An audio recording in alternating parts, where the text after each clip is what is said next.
We'll guide you through how to change your Dropbox email. If you find this helpful, consider subscribing and liking the video. First, open your web browser and go to the Dropbox website. Log into your account with your current email and password. Once you're logged in, you'll find your profile icon in the top right corner.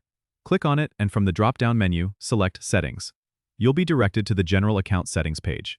Here, look for the Email section. Next to your current email address, you should see an Edit button. Click on Edit and a new field will appear where you can enter your new email address. Type in the new email you want to use. After that, click the Update button to save the changes.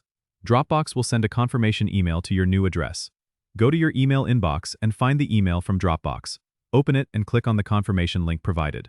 This step is crucial as it verifies the ownership of your new email address. Once you've confirmed, return to Dropbox. Your email should now be updated. Remember, if you have any two-factor authentication set up, you might need to reconfigure it with your new email. That's all you need to do to change your Dropbox email. Don't forget to subscribe and comment if this helped you out.